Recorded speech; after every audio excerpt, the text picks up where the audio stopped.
Good morning. Okay, so I got on here to share with you a few things on how you are the medicine. And first, I'll start, as I often do, with a story about myself and how I have become my own medicine in some way. And then I'll share another story um, of a person who I've met on my travels who shared how she was the medicine for herself and how that was the medicine for me as well, because we're only ever giving to ourselves. So, what we feel in any moment is a gift to ourselves. So, first of all, I'll start by saying I haven't been on these videos as often as I would like. Some of it for technical reasons, because I'm living as a boondocker at the moment and electricity is sparse, although that is uh, in the process of shifting. And the other reason is I find that I'm still trying to play perfectionism, people pleasing. And rather than judging myself for it, I see it as, oh, I see you there. You created this version of yourself to protect yourself, to fit in, to get your needs met, and it's okay, but we don't have to keep playing that game. And in this particular case, it was related to, I really would like my videos to look professional. So I bought a green sheet and was going to do a whole green screen thing. And that may still happen, but I'm unattached to it at this point because I was making myself crazy over it and not making as much content as I would like to share because I was trying to wait for it to be perfect. And I've been in this trap before and I got past it before, and this is just a new version of it bubbling up, and I'm like, oh, all right, I see you there. So I moved past that. Here I am sitting in my camper, not caring that the background is not pleasant to look at. And that's okay because that's not what these videos are about. And I also recognized I'm trying to put on the face of being Miss Professionalism, but I've worn that mask before and I did not enjoy it. So why would I choose a lifestyle that I know is not my preference?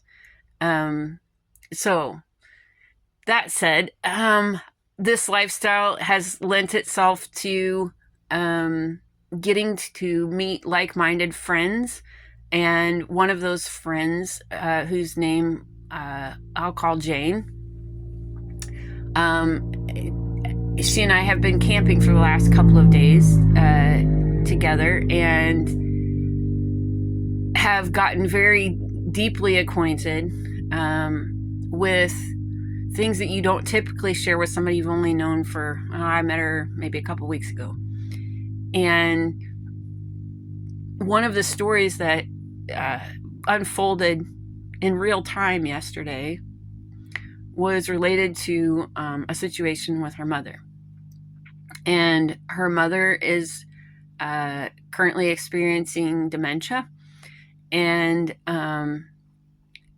she had asked her mother to cancel a bill or put a pause on it because it was a shared um, effort that they were in. You know, they were both participating with this bill.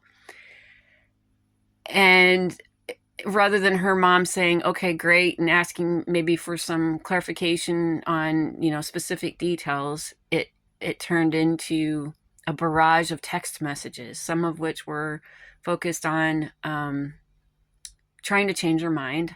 She thought that it was a bad idea. And to give a little more clarity on it, when I say they were in this bill together, the benefits of this contract were only for my friend, not for the mother. The mother just had her name on it because of a pre-existing arrangement. And so she, rather than the mom responding with sure I can help with that. Lots and lots of resistance.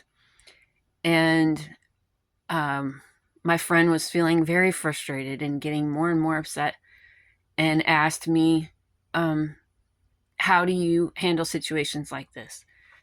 And, we talked about boundaries, and we got into that a little bit. And we shared, she very much understood about the boundaries. We talked about, what could be the story underneath it. Is it about money? Is it about protecting her? And what and at one point she said no, she thought, above all of that, or maybe below all of that, was really about a codependency. Her mom wanting to feel needed, so the more drama she made, the more they could stay connected on this. And as we continued to explore and other things were coming up, I reminded her of nonviolent communication, one of the aspects of that. And if you're curious about it, put something in the comments, because I'd be glad to share more.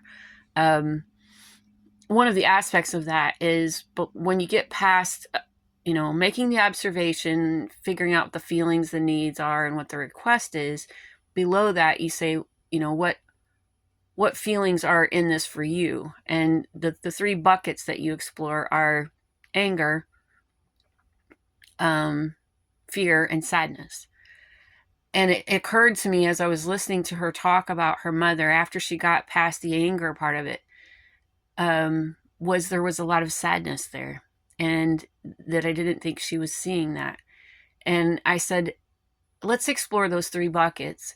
And she, talked about the anger. That was an easy one, because she had already been exploring that. I feel frustrated. I feel annoyed. And recognizing these are her feelings, not someone else's. Nobody else is making these feelings but her. And she said, then I'm going to skip fear, because I think really it's sadness that I need to focus on. And I was, nodding internally, because what came up for me intuitively was she's grieving. Because in the course of conversation, she had shared the times that she had had with her mother, and how beautiful they were, and the memories that they had, and what that was like, and that she's not that person anymore. And this should be simple. So the expectation was, I want my mom to show up like the person that she used to be. And that's not the reality that she's facing. And so when she got to the sadness bucket, she said, I'm sad because, and she basically all the things I just said, I miss the person my mom was. Okay, so now you can experience the grief and really allow yourself to feel it, and then let it go. Regardless of what brought the dementia about, and whether it's real or imagined, it's the experience that her mother is having. And it's the only thing that my friend can do at this point is accept it and feel whatever she needs to feel, and then move on and find a way to meet her needs. In this case, connection, perhaps. So as I'm listening to her say all of these things, and allowing myself to sit with her in this, I felt her sadness as well, and let it go. Because